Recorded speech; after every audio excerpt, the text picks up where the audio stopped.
ఏంటి సార్? ఎవరొచ్చారని చెప్పావు? మీ అల్లుడు గారు వచ్చారని చెప్పారండి. అల్లుడు గారు కాదు, మీ అయ్య గారి ఫ్రెండ్ గారి అబ్బాయి గారు వచ్చారని చెప్పు. అలాగే. ఏం చెప్తావు? అల్లుడు గారు వచ్చారండి. గుడ్. ఏమిటి బాబు ఇలా వచ్చావు? చేతిలో ఆ కాగితాలు ఏమిటి? ఇలా కాగితాలతో వచ్చినందుకు నాకు బాధగానే ఉంది. వివాహం అనేది మనసుకు సంబంధించిన కాంట్రాక్ట్, వ్యాపారం అనేది మనీకి సంబంధించిన కాంట్రాక్ట్. వివాహ బంధంగా చెడిపోయేటట్టు ఉంది కాబట్టి ఫస్ట్ వ్యాపారం కాంట్రాక్ట్ రద్దు చేసుకుందాం అనుకుంటున్నారు మా నాన్నగారు. ఈ డాక్యుమెంట్స్ మీద సంతకాలు పెట్టండి. బాబు, ఏవో చిన్న చిన్న గొడవలు జరిగినంత మాత్రాన, ఏవో చిన్న చిన్న ప్రాబ్లమ్స్ వచ్చినంత మాత్రాన శాశ్వతంగా విడిపోవాలా? అవునండి, విడిపోవడం కన్నా వేరే మార్గం లేదు. సెకండ్ థాట్స్ ఏం లేవా? No second thoughts. విడిపోక తప్పదు. జీవితం ఒక ఆట బాబు. ఇందులో ఫైనల్స్ సెమీఫైనల్స్ అని రెండుంటాయి.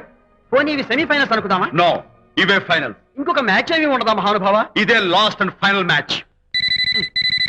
దాదాస్తు గట్టబడింది సాక్షి. అపశకన పక్షి, ఇది ఏమైనా శుభకార్యం అనుకున్నావా? హలో, వచ్చాడా? మీ వాడు నాన్న, వచ్చాడు. వ్యవహారం నాకు అప్ చెప్పావు కదా, నేను చూసుకుంటాను. మధ్యలో నీ ఫోన్ ఎందుకు? ఏమైనా బెడ్ అయిపోతున్నావేమోనని. నేనే బెండ్ అవట్లేదు. బెండ్ అయ్యే ఉన్నాడు already. No no no, I'm straight. సర్లేరా, కుర్రవాడు ఏదో ఆవేశంలో ఉంటే రక్తపోతుంది పై నువ్వేంటి అసలు? నీకు నచ్చ చెప్పడానికి ఇష్టపడాలి ఏం లేవు. వాడి ఇచ్చిన పేపర్ మీద నచ్చ సంతకం పెట్టి పంపించు. మా వాడు ఏమైనా బెడ్ అవుతున్నాడా? మీ వాడు బెండ్ అవుతున్నాడు. నో నో నో, నేనే బెండ్ అవట్లేదు. సంతకాలు పెట్టకపోతే నీ ఫ్రెండ్ బెండు తీస్తా. కాదనుకుని వెళ్ళిపోయి నీ పెళ్ళం ఏమంటుంది? ఏమంటది? వ్యవహారం ఇంత దూరం వచ్చేసరికి కాళ్ళ కింద భూమిషేకై బేల చూపులు చూస్తుంది. నువ్వే బెడ్ అయిపోకురాయి. ఊరుకురా. నువ్వురా అలా గుర్తు తెచ్చుకుంటావు. లేకపోతే ఏంటి అర్థం లేకుండా మాడతావు? నేను బెండ్ అవడం ఏంటి? స్టిఫ్ గా ఉంటాను. కాకపోతే వాళ్ళ అమ్మాయి కాస్త డెకరేషన్ ఇస్తాను. ఏ సుబ్బారావు, వస్తున్నా. ఎక్కడికి? ఆ మూతి ఇక్కడ పెట్టి మాట్లాడండి. ఏంట్రా ఏంటి ఫోన్ లోని గొడవ? ఇక్కడ మీద మన ఇద్దరి మధ్య బంధుత్వాలు గాని భాగస్వామ్యాలు గాని లేవని సంతకం పెట్టు. రగ్గా, అవన్నీ నేను చెప్పాను అన్నారు. ఫోన్ పెట్టాయి కానివ్వండి. ఏమిటో పిల్లల్ని కన్నావు గానీ వాళ్ళ తలరాతల్ని కన్నావా అని.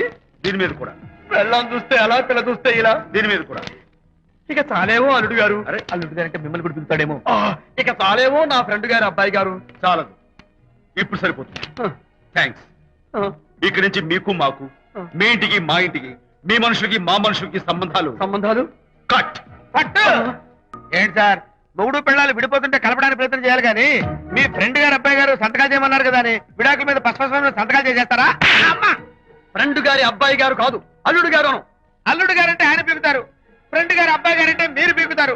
నాకేం అర్థమైతే అవటం లేదు. ఓరి పిచ్చి విధవా, అల్లుడు గారు సంతకాలు పెట్టించుకుంది విడాకుల పత్రాల మీద కాదు, వ్యాపారంలో విడిపోయే పత్రాల మీద. నిజంగానా? అంటే అవి బిజినెస్ డాక్యుమెంట్సేనా?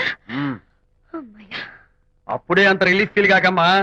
ఇవాళ వ్యాపారంలో విడిపోవటం కోసం వచ్చాడు, రేపొద్దున విడాకుల కోసం వస్తాడు. పంతాలు తగ్గించుకుంటే మంచిది. వాళ్ళకి ఎంత పంట ఉంటే మనకు లేదా? అసలు ఇదంతా నీ వల్లే వచ్చింది, పనికి మానుందానా అన్నాడు సరళ తండ్రి తన భార్యతో. ఈ నవల్లో కావాలంటే చదువుకో.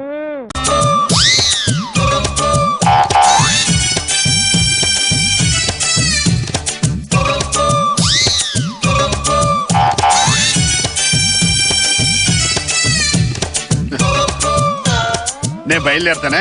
ఏంటండి ఇది? గెస్ట్ లా రావడం పోవడం, వచ్చి 2 రోజులు కూడా కాలేదు, మళ్ళీ అప్పుడే క్యాంపా? ఏం చేస్తానే, ఉద్యోగం అలాంటిది. హెడ్ ఆఫీస్ కి బ్రాంచ్ ఆఫీస్ కి నేనే బాస్ని. అక్కడెక్కడ పని నేనే చూసుకోవాలి, తప్పదు. ఎందుకు తప్పదు? ఆ పని ఎవరికన్నా అప్పగిస్తే సరిపోతుంది కదా. పోతుంది, అదే భయం. ఏంటి? పరువు పోతుంది. పిచ్చి గిరిజ, ఉద్యోగస్తుడికి హెడ్ ఆఫీసు బ్రాంచ్ ఆఫీసు రెండు కళ్ళంటివి. ఏ కంట్లో నలకబడ్డా వాడికేగా నరకం. నాలాంటి 1+2 స్టోరీస్ ఇలాగే ఉంటాయిలే. ఏంటి అంటున్నారు? 2 రోజుల్లో వచ్చి నీ ముందు వాళ్తాను కదా. Good morning sir. ఈడేవాడు రైట్ ఫిట్ అనే గార్మెంట్ కంపెనీ రిప్రజెంటేటివ్ అండి. మీ పేరు? నా పేరు కొండలరావు. నేను క్యాంప్ వెళ్తున్నాను, తర్వాత కలుద్దాం. మీరేం టెన్షన్ పెట్టుకోకండి, హ్యాపీగా వెళ్ళండి. Wish happy journey. థ్యాంక్స్ అయ్యా, తొందరగానే వదిలేండి. ఏమే రోజులు అసలు బాగాలేదు, తలుపులన్నీ వేసుకుని పడుకో. చాలా జాగ్రత్త. చాలా జాగ్రత్తగా ఉండాలి. రోజులు అస్సలు బాగాలేదు. నువ్వు ఇంకా వెళ్ళలేదుట్రా, వెళ్ళవా? మీరు వెళ్ళాక మేడం గారితో మాట్లాడి డీటెయిల్స్ నోట్ చేసుకుందాం ఆ చెట్టుకు. ఇదిగో గిరిజా, ఏంటా ఏడుపు? ఇలాంటి వాళ్ళ ముందు ఎంత చీప్ అవుతావు చెప్పు. అదే నేను అస్సలు పట్టించుకోలేదు. మీకే టూర్ లో క్యాంపులను తిరుగుతారు, ఒంటరిగా ఉన్నానని తెలిసి ఇలాంటి వాళ్ళంతా. ఏమండి పోనీ ఒక గంట తర్వాత రమ్మంటారా, లీజర్ గా మాట్లాడుకుందాం. నువ్వు వెళ్ళరా. ఏంటి నీకు ఎన్నిసార్లు చెప్పాలి? బుద్ధుందా? పశువా? ఎలా జరగలుగుతా? అండి అలా అనకండి, ఇది నా జాబ్ అండి. రోజు 10 ఇల్లు సర్వే చేసి రిపోర్ట్ రాయాలి. అండి మీరు వెళ్ళండి, ఏమన్నా ఉంటే నేను మేడం గారు చూసుకుంటాం కదా. నేను ప్రయాణ తొందరలో ఉన్నాను, మళ్ళీ కలుద్దాం. వెళ్ళు. అలాగే అండి. ఏమండి ఆఫీస్ కో ఫోన్ చేసుకోవచ్చా? Phone dead. ఫోన్ డెడ్ అన్నారు ring అవుతుంది కదండి. ఏయ్, ఏంట్రా స్వాతి ముచ్చులా కనపడుతున్నాడు సాఫ్ట్ గా మాట్లాడాను కొట్టాను sir this is too much. ఏంట్రా too much? ఏంట్రా too much? ఏంటండి మళ్ళీ పక్క వచ్చామంటే నడు విరిగిపోద్ది. రండి ఇంకా రాలేదేంటా అని చూస్తున్నాను. ఆ. అయ్యయ్యో 2 రోజులకే ఇలా చిక్కిపోయారేంటండి? హా? హోటల్ ఫుడ్ పట్టలేదే ఒరే ఇది పట్టుకొని చెప్తాను నువ్వు ఎక్కుతావే సన్నాసి. వైజాగ్ లో వరకు పెండింగ్ ఉండిపోయింది. రాత్రి పగలు ఒకటే పని. బావా ట్రైన్ లో వచ్చావా? గోదావరిలో బెత్త దొరకు నిలబడి వచ్చాను రా. గోదావరి పట్టాలు తప్పి 6 గంటలు లేట్ గా వస్తుందని టీవీలో చెప్పారు. వెరీ గుడ్ చెప్పాలి కదా లేకపోతే నాకెలా తెలుస్తుంది. ఒరే ట్రైన్ పట్టాలు తప్పగానే నాకు పట్టుదల ఎక్కువ కదా నాకు తెలుసు కదా. కదా అందుకని పట్టాలు పట్టుకుని వచ్చాను రా. అయ్యి బాబు ఇది ఎత్తిది. ఏం బావా పడిపోయిందా? కాదురా సెల్ ఫోన్. అయ్యయ్యో పోయిందా? ట్రైన్ లో ఎవరో కొట్టేసుంటారు. వద్దంటున్నా వినకుండా 5,000 పోసి పోతే పోయింది లేవే మళ్ళీ క్యాంప్కి వెళ్ళినప్పుడు ఆఫీసులో దొరుకుద్ది. బావా ఆ. పోయిన ట్రైన్ లో కదా ఆ. ఆఫీస్ లో దొరుకుతుంది. ఐడియా ఏంట్రా అది? సెల్ ఫోన్ నంబర్ నాకు తెలుసు కదా. ఈయన ఫోన్ ఇక్కడ మర్చిపోయి క్యాంప్ వెళ్ళిపోయారే. హలో మీరు లేడీసా? అవునబ్బాయి నువ్వెవరు? నా పేరు తప్పుడు ముఖ్య శోభాబాయిని. ఏంట్రా? ఫోన్ కొట్టేసిన అర్థంగా లైన్ లో ఉంది. ఒరే ఫోన్ పెట్టారా. అంత కంగారు దేనికండి? ఎందుకలా ఇదైపోతున్నారు మీరు?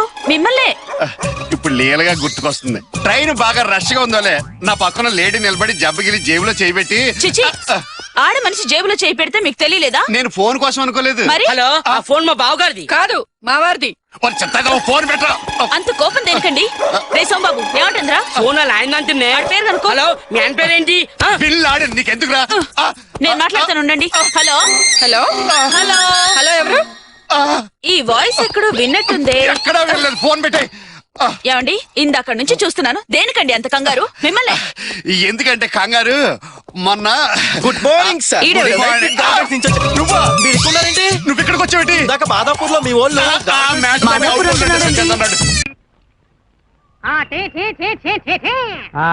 టీ బోల్ డబ్బు కొట్టుకున్నాను ఆటలో ఇదైనా తాగనండి అయ్యా.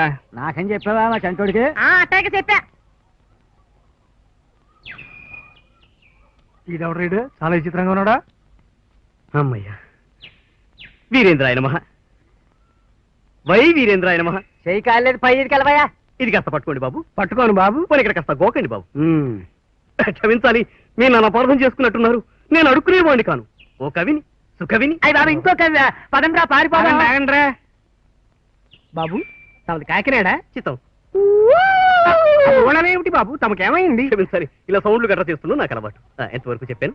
ఆ సౌండ్ ఇచ్చారు తర్వాత కానివ్వండి. అర్ధరాత్రి 12ంటికి శ్మశానంలో దీర్ఘ సుషుప్తిలోంచి బయటపడి ఒళ్ళు విరుచుకుంటూ లేచిన కాశ్మోరాని మా గురుదేవులు ఎండమూరి వీరేంద్రనాథ్ గారి తర్వాత అంత అందంగా వర్ణించగల ఏకైక కవి కుమారుణ్ణి కాకినాడ వాసిని నేనే.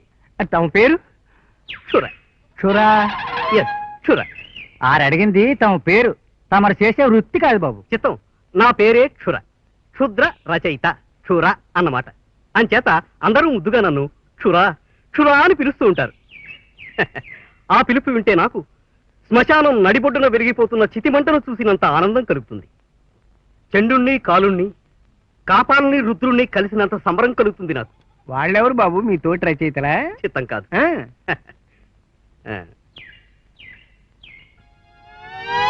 క్షుద్ర శక్తులు. ఓ వ్యక్తికి నేను కథ వినిపించాలని ఉత్తరం రాసి మరీ ఆహ్వానించారు. ఎవరా వ్యక్తి? తమరేనా? కాదు బాబు నేను ఈయన అరాయించుకోలేను. మా ఊరి ముదరట్ట ఉన్నాడు ఆడికి వినిపించాలా? అతను మీ ఊరి ముదరష్టమా? నేను ఆంధ్రదేశపు అదృష్టాన్ని. ఎవరా వ్యక్తి? మీరుటోయ్ మీ మొహాలమంట.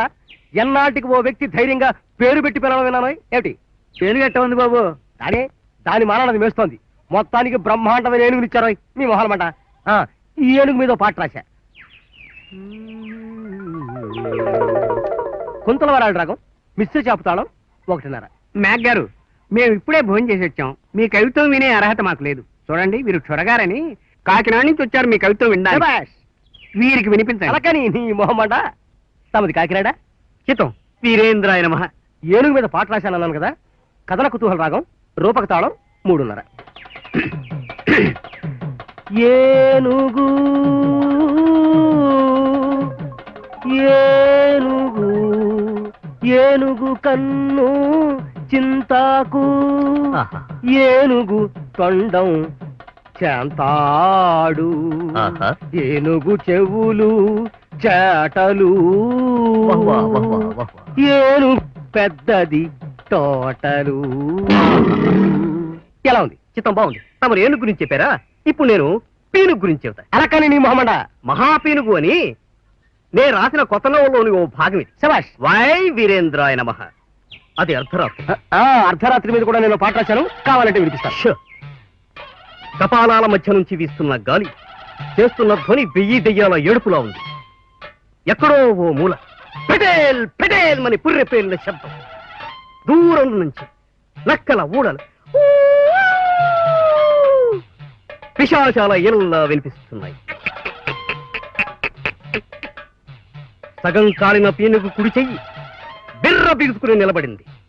జబ్రకపబ్ర శ్మశానం నడిబొడ్డున యోగ సమాధిలో ఉన్నాడు.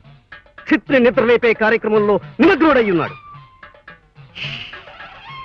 నిశ్శబ్దం, కటిక నిశ్శబ్దం. అలకని ఏమిటి ఆడుతుంది మామన్న? ఏమైంది నీకు? జబ్రకపబ్ర కేక వేశాడు. ఎట్లా కేక వేశాడు?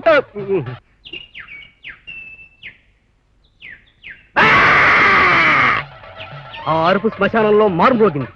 ఆ అరుపుకి పాతాళంలో పాతి పెట్టబడ్డ అస్థిపంజరాలు కదిలాయి. సగం కాలిన శవాలు లేచి కూర్చున్నాయి. ఆ శబ్ద తరంగాల తాకిడిని తట్టుకోలేక ఒంటరి నక్క పారిపోయింది. ఓర్ని మహమండ, ఒక్క నిమిషం. ఆ నక్కతో పాటు మ్యాక్ కూడా పారిపోయిందని రాసుకో, బాగుంటుంది. ఏమిటి? భలేవరే, అసలు ఇక్కడే బాగుంటుందండి. పాక్రా వస్తా అప్పుడు. పాక్రా ఎందుకు నువ్వు సారు ఎవడో అసలు పాక్రా వచ్చిన తర్వాత అసలు కలం అవుతుంది. ఎవడో